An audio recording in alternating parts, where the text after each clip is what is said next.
Hello viewers, in this tutorial I am going to show you how you can install Yosemite on your Dell Inspiron n5110 in a Core i3 PC 2350M Intel processor, and in my PC it is 4 GB of RAM available.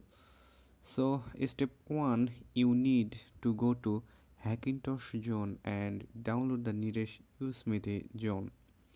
There are two files available. Use one you can use for USB flash, or another you can use for DVD. The .dmg file is for USB flash drive and .iso for your DVD drive.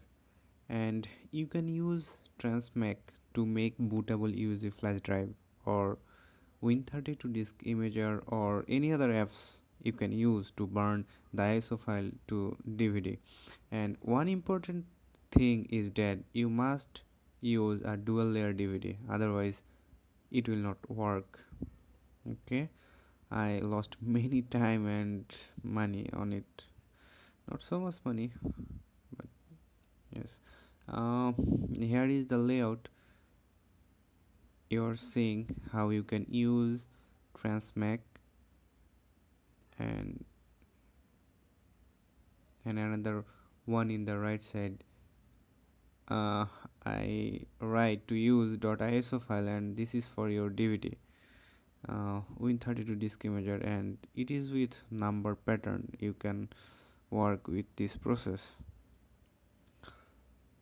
So later you can see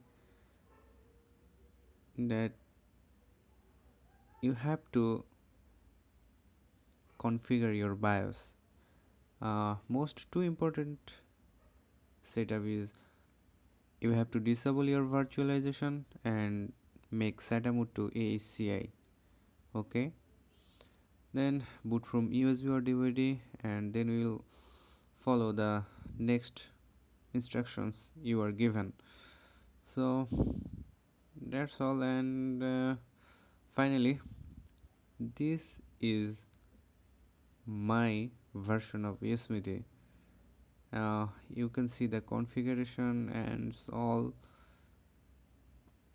Yes, that's all. Thank you, and please do subscribe my channel.